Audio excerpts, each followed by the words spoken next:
በስመ አብ ወወልድ ወመንፈስ ቅዱስ አሐዱ አምላክ አሜን። በአገር ውስጥም በአገር ውጭም ያላችሁ ውድ ኦርቶዶክሳውያን እንኳን ለቅዱስ ዑራኤል ዓመታዊ ክብረ በዓል በሰላም በጤና ደረሳችሁ። ሚዲያችንን ቤተሰብ ካልሆናችሁ ሰብስክራይብ፣ ላይክ እንዲሁም ሼር በማድረግ ቪዲዮ እንድትጀምሩ ስንል በትህትና ቃል እናሳስባለን። ከዚህ በመቀጠል የቅዱስ ዑራኤልን ተአምራቶች እንዲህ በማለት እናሰማለን። በረከቱ በእኛም በመላው ሕዝበ ክርስቲያን ላይ አድሮና ጸንቶ ይኑር አሜን። ዓለም በባዶነትና በጽልመት ተሸፈነ። ምድር ቅርጽ አልባና ውቅያኖሶችም በጨለማ ተውጠው በነበሩበት በዚያ የቀደመ ዘመን በሰማያት ድንቅና ታላቅ ብርሃን ፈነጠቀ። ያ ብርሃን ተራ ብርሃን አልነበረም። የፈጣሪን ታላቅነት፣ ግርማ ሞገስና የማይመረመር ምስጢር ተሸክሞ የመጣ ሰማያዊ ብርሃን እንጂ። ከዚያ ብርሃን ውስጥ በአምላክ ዙፋን ፊት የሚቆሙ ሌሊትና ቀን ሳያቋርጡ ቅዱስ ቅዱስ ቅዱስ እያሉ የሚያመሰግኑ የታላላቅ መላእክት ሰራዊት ተፈጠሩ። ከነዚህ ታላላቅና ግርማ ሞገስ ከተጎናጸፉ ሊቃነ መላእክት መካከል አንዱ ስሙ በሰማያት በታላቅ ክብር የሚጠራው ቅዱስ ዑራኤል ነው።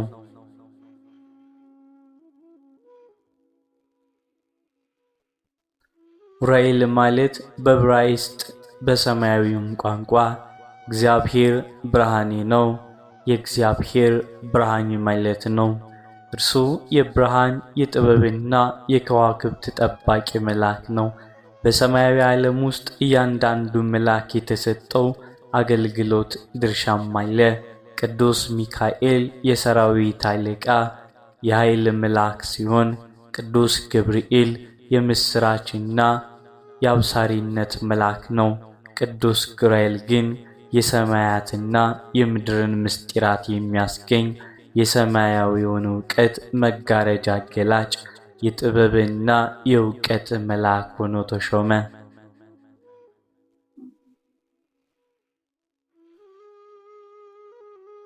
ቅዱሳን አበው በራእያቸው ሲመለከቱት ቅዱስ ዑራኤል በብርሃንና በእሳት ሰረገላ ላይ ተቀምጦ በእጁም የሰማያዊውን ዕውቀትና ምስጢር የያዘች የብርሃን ጽዋ ይዞ በሰማያት መካከል ሲበርም ይታያል።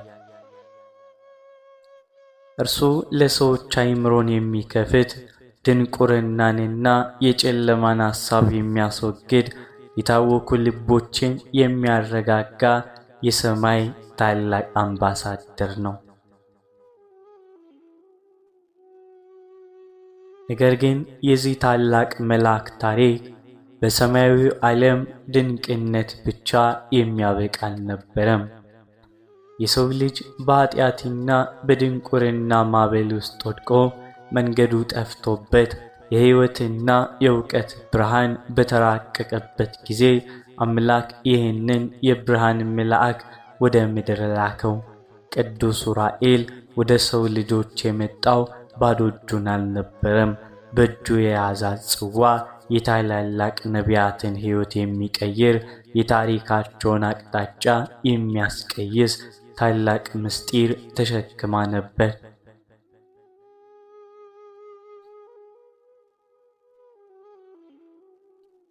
በዚያ አስጨናቂና የጨለማ ዘመን እስራኤላውያን በባቢሎን ምርኮ ተስፋ ቆርጠው መጻሕፍቶቻቸው ተቃጥለው በለቅሶ ላይ በነበሩበት ጊዜ አንድ የታወከ ልብ ያለው ነቢይ ነበረ።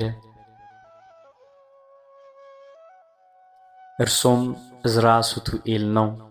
ዕዝራ ስለ ሕዝቡ ውድቀትና ስለ ጠፋው ጥበብ እያለቀሰ ወደ አምላኩ ሲጮህ የሰማይ ደጃፎች ተከፈቱ። ታላቁ መልአክ ቅዱስ ዑራኤል በግርማ ሞገስ ተገለጸለት። በእጁም በእሳትና በብርሃን የተመላች የእግዚአብሔር ጥበብና እውቀት የያዘች አስደናቂ ጽዋ ነበረች። ቅዱስ ኡራኤልም ዕዝራን ያችን ጽዋ እንዲጠጣ አዘዘው። ዕዝራ ጽዋዋን በተጎናጨም ጊዜ አእምሮው በብርሃን ተሞላ። የታረዱትና የተቃጠሉት መጻሕፍት ሁሉ በሕሊናው ታደሱ። የጠፋው ጥበብና እውቀት ሁሉ በደቂቃዎች ውስጥ ተመለሰ። የቅዱስ ኡራኤል ምሕረትና ድንቅ ሥራ ግን በዚህ ብቻ አላቆመም። ጌታችን መድኃኒታችን ኢየሱስ ክርስቶስ በጎልጎታ መስቀል ላይ በተሰቀለ ጊዜ ዓለም በድንጋጤ ተደናገጠች፣ ፀሐይ ጨለመች። በዚያ አስጨናቂ ሰዓት ከጌታ ጎን የፈሰሰውን የተቀደሰ ደምና ውሃ በብርሃን ጽዋው የተቀበለው ታላቁ መልአክ ቅዱስ ኡራኤል ነበረ። ቅዱስ ኡራኤል ያንን የሕይወት ደም ይዞ በክንፎቹ እየበረረ ወደ ተቀደሰችው ምድር ወደ ኢትዮጵያ መጣ። ከሰሜን እስከ ደቡብ፣ ከምስራቅ እስከ ምዕራብ የጌታን ደም በምድሪቱ ላይ ረጨው። በመላ ሀገሪቱ ላይ ሲረጨው ምድሪቱ አበበች፣ ለመለመች። የታላቂቱ ቅዱሳን የመነኮሳት አገር ሆነች። የቅዱስ ኡራኤል ክንፍ ያረፈበትና ደሙ የፈሰሰበት ቦታ ዛሬ ሁሉ የጸበል፣ የፈውስና የታላቅ ታምራት ቦታም ሆኖ ይገኛል። ዕዝራ ሱቱኤል በባቢሎን ወንዞች አጠገብ ተቀምጦ ሲያቀረቅር በልቡ ውስጥ የሚነደው ሕመም ከሕዝቡ የእስር እንግልት በላይም ነበር። የጽዮን መጻሕፍት በእሳት ተቃጥለው አፈር ሆነው ወድመዋል። የታላላቅ አባቶች ጥበብና ሕግ ከሰው ልጆች ሕሊና ሊጠፋ፣ የድንቁርና ጨለማ በምድር ላይ ሊነግስ ጥቂት ቀርቶታል። ዕዝራ በጾምና በጸሎት ተዘጋጅቶ አእምሮ በጭንቀት ተወጥሮ ወደ ሰማይ አምላክ አብዝቶ ይጮህ ነበር። አምላኬ ሆይ ይህ ሁሉ ሕዝብ በድንቁርና ጨለማ ውስጥ ወድቆ ሲጠፋ የጥበብና የእውቀት ብርሃን ተከድኖ ይኖራልን? እያለ ሌሊቱን ሙሉ ያለቅስ ይጸልይ ነበር።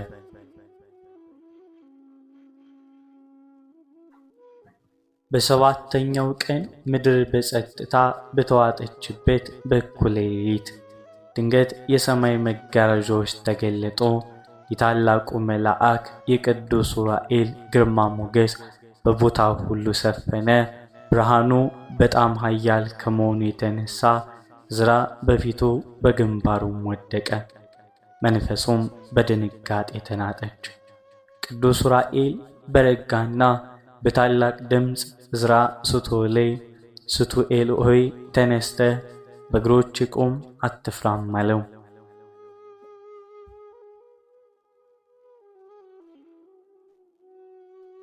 ዕዝራ ተንቀጥቅጦ በቆመ ጊዜ የመልአኩን እጅ ተመለከተ።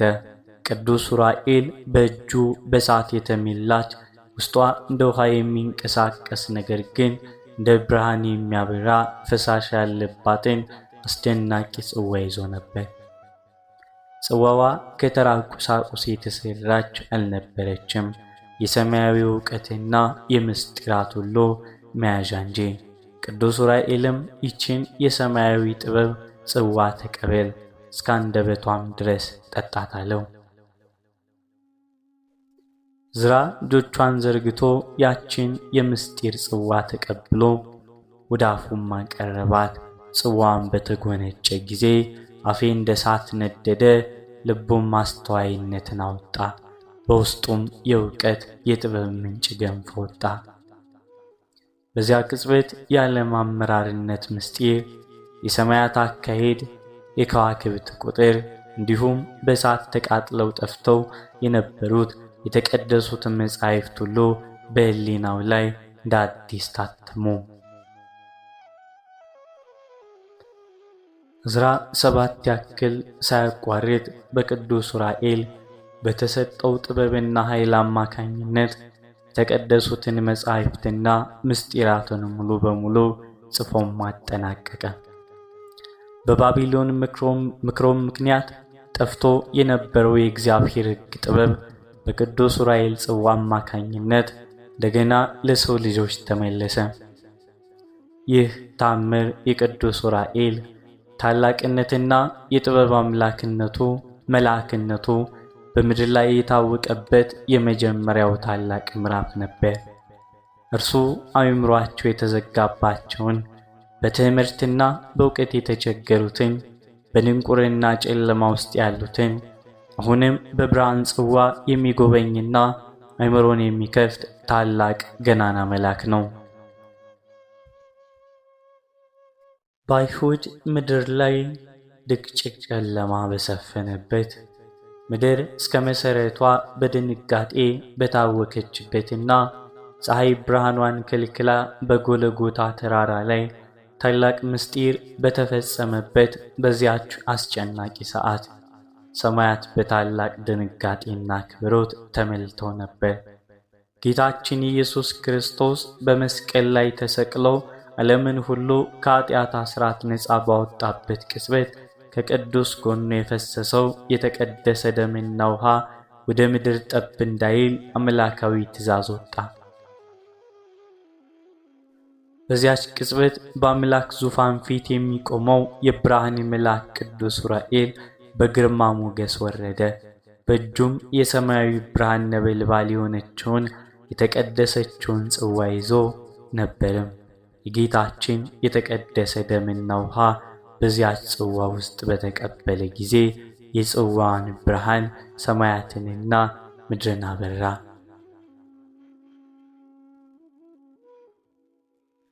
ቅዱስ ዑራኤል ያንን የሕይወትና የምሕረት ደም ይዞ በሰማያት መካከል በክንፎቹ እየበረረ ጉዞውን ወደ ታላቋና ወደ ተቀደሰችው ምድር ወደ ኢትዮጵያ አቀና።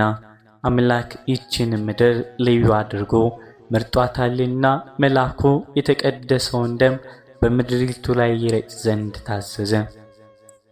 ቅዱስ ዑራኤል ከሰሜን እስከ ደቡብ ከምስራቅ እስከ ምዕራብ በፍጥነት እየተመላለሰ ጌታን ደም በኢትዮጵያ አህጉራትና ተራሮች ላይ ረጨው።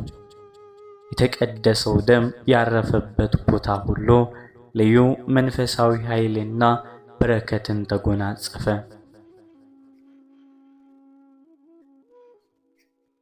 ምድሪቱም አበበች፣ ለመለመች። የቅዱሳን የመነኮሳትና የጻድቃን መኖሪያ እንድትሆን በሰማይ ደም ታተመች።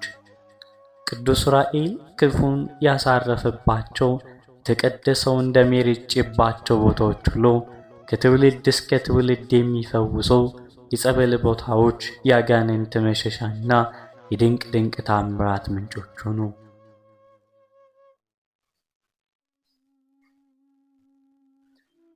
በዚህ አምላካዊ ሥራ ምክንያትም ኢትዮጵያ በቅዱስ ዑራኤል ክንፍ ስር የተጠበቀች በደሙ የተቀደሰችና የታላቅ ምስጢራት መገለጫ ሆና እንድትኖርም ተወሰነ። ይህ የብርሃን መልአክ ምድሪቱን በደሙ ባረከ፣ ለሕዝቡ የዘላለም የመዳንና የፈውስ ምልክት አድርጎም አስቀረው።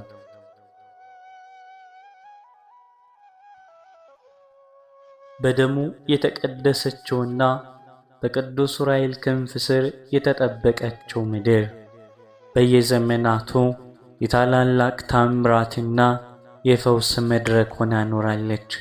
የብርሃን መልአክ የረጨው የተቀደሰ ደም ያረፈባቸው ቦታዎች ሁሉ ተራ የውሃ ምንጮች ከመሆን አልፈው የሰማያዊ ምሕረትና የኃይል ማዕከላት ሆኑ።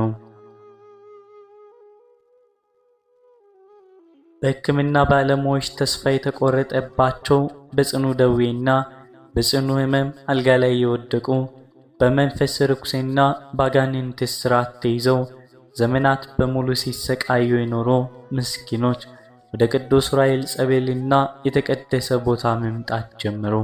የቅዱስ ዑራኤል ጸበል ተራ ውሃ አይደለም፣ የሰማያዊ ብርሃን መገለጫና የእግዚአብሔር ምሕረት የሚፈስበት ታላቅ የሕይወት ምንጭ እንጂ።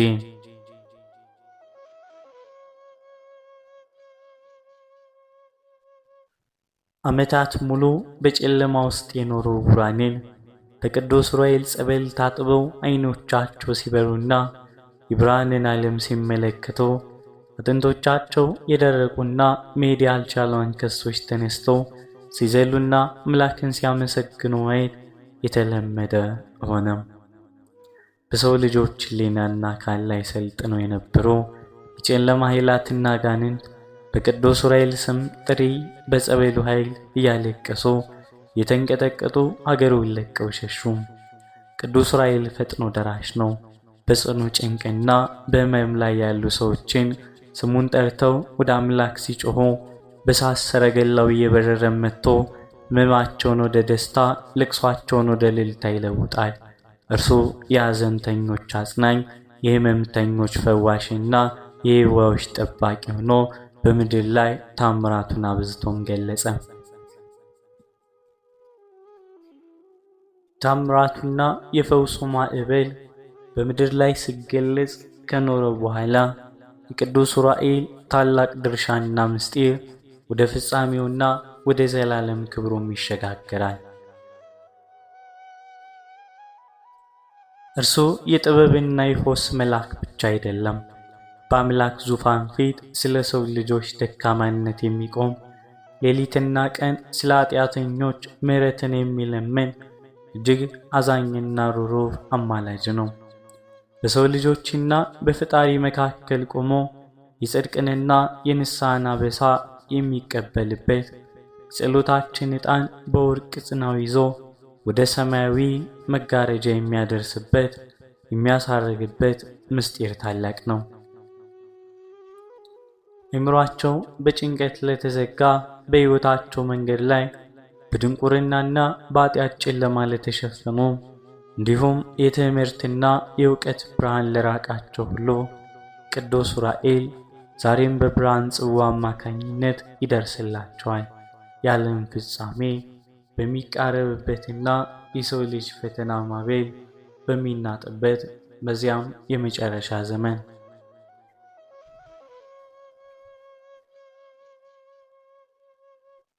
ቅዱስ ዑራኤል ከታላላቅ ሊቃነ መላእክት ጋር ሆኖ የብርሃኑን ሰራዊት ይመራል። በምድር ላይ በጽናት የቆሙትን ስሙን ጠርተው የታመኑበትንና በምሕረት ተስፋ ያደረጉትን ሁሉ ከጨለማው ኃይል ይሰውራቸዋል። በሕይወታቸው ላይ የተደቀነውን እሾህና መሰናክል ሁሉ በመንፈሳዊ እሳት እያቃጠለ ወደ ዘላለም ብርሃንና ሕይወት የሚመራበት መንገድ የተከፈተ ነው። የቅዱስ ዑራኤልን ስም በፍጹም እምነት የሚጠራ በጸበሉና በምሕረቱ አምኖ የሚያመሰግን ሰው በምድር ላይ አይጣልም፣ በሰማይም አይኮንንም። እርሱ የሰማያት ብርሃን፣ የነቢያት መምህር፣ ቅዱሳን አክሊልና የኃጢአተኞች ተስፋ ነው። ቅዱስ ዑራኤል ጥበቃ፣ የጽዋው ዕውቀት፣ የምሕረቱ በረከት ከሁላችን ጋር ለዘላለም ጸንቶ ይኑር አሜን።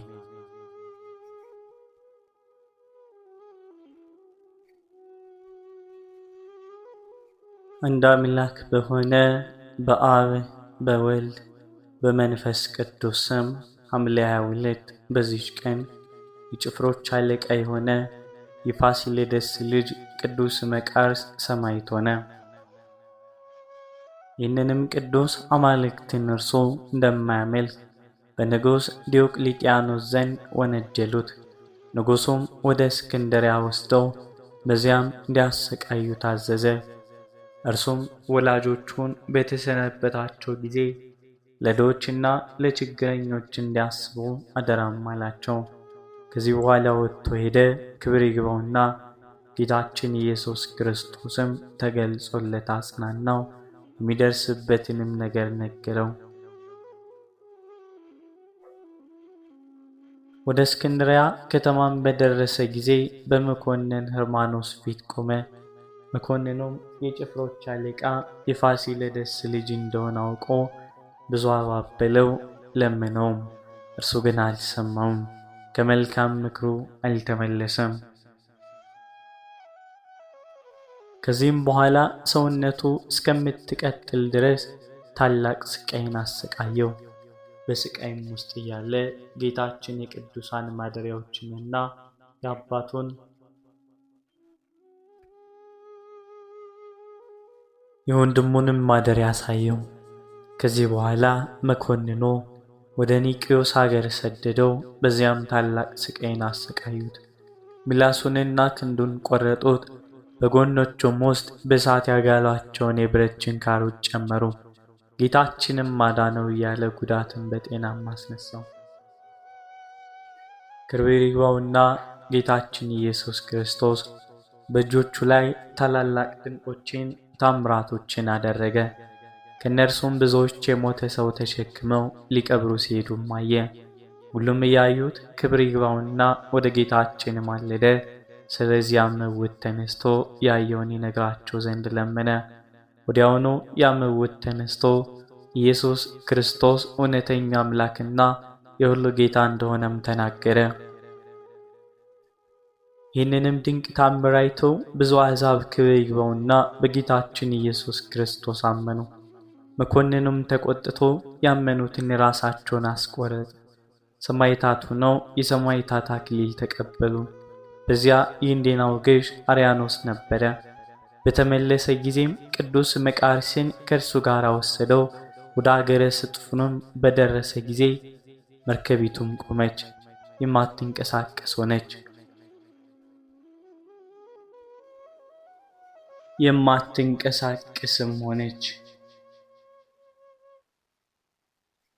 እነሆ ጌታችን ለእርሱ ተገልጾ ተጋድሎውን በዚያ እንደሚፈጽም ነገረው። ከዚህ በኋላ ራሱን በሰይፍ ቆረጡ። የሰማዕትነት አክሊል በመንግሥተ ሰማይ ተቀበለ። ቆስጠንጢኖስ በነገሰ ጊዜ የጣዖታትን ቤቶች እንዲዘጉ አብያተ ክርስቲያናትን እንዲከፍቱም አዘዘ። ያን ጊዜ ስሙ አውሎጊያ የሚባል ምዕመን መኮንንም አብያተ ክርስቲያናትን ሊሰራ ጀመረ። ቅዱስ መቃርስ ተገለጸለትና ሥጋው ያለበትን ነገረው። መኮንኑ ወደ አመለከተው ቦታ ሄዶ የቅዱስ መቃርስን ሥጋም አገኘ። ከዚያም ወሰደው። ቤተ ክርስቲያንንም ሰርቶ ሥጋውን በውስጡ አኖረ። ከእርሱ ታላላቅ ድንቆችና ታምራቶችም ተገለጹ። ለእግዚአብሔር ምስጋና ይሁን። እኛንም በዚህ ሰማዕት ጸሎት ይማረን፣ በበረከቱም ከኛ ጋር ትኑር ለዘላለሙ አሜን። በዚህ ቀን ቅዱስ ሌዎንቲዮስ በሰማዕትነት ሞተ። ይህም ቅዱስ ክርስቲያን ካዲያን ከሆኑ ሰራዊት ጋር ይኖር ነበር። ሀገሩ ጥብራዶስ ነው። መልኩም ያማረ በገድሉም ፍጹም የሆነ ነበር። አምላክ ያጻፋቸው መጻሕፍትም ያነብ ነበር። ይልቁንም የዳዊትን መዝሙር ሁልጊዜ ያነብ ነበር። ባልንጀሮቹ ለሆኑ ወታደሮች ያስተምራቸው ይመክራቸው ነበር። እግዚአብሔርም እንዲፈሩ ያስገነዝባቸው ነበር። የማይጠቅሙ የረከሱ የአማልክቶችን ሸክሞች ከትከሻቸው ጣሉ ይላቸው ነበር። ከስህተት ተመልሰው ክብር ይግባውና በጌታችን ያመኑ አሉ። ከእርሱ ወደ መኮንኑ ሄደው ሌዎንቲዮስ አማልክትን አቃለላቸው፣ ሰማይና ምድርን በውስጣቸው ያለውን ሁሉ የፈጠረ ክርስቶስ ነው ይላል ብለው ከሰሱ። መኮንኑ በሰማ ጊዜ ወደ እርሱ ቀርበው ጠየቀው።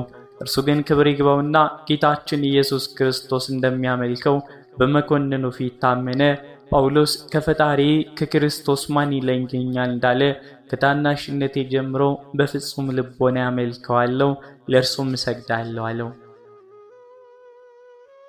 መኮንኑም እጆቹንና እግሮቹን አስረው በወህኒ ቤት ውስጥ እንዲጥሉ ታዘዘ። እንዲህም አደረጉበት። በማግስቱ መኮንኑም አቅርቦ እንዲህ አለው፣ በምን ኃይል የንጉሥን ትእዛዝ ደፍረ ትተላለፋለህ? ሰዎችን አማልክትን ከማምለክ በምን ኃይል ተመልሳቸዋለህ?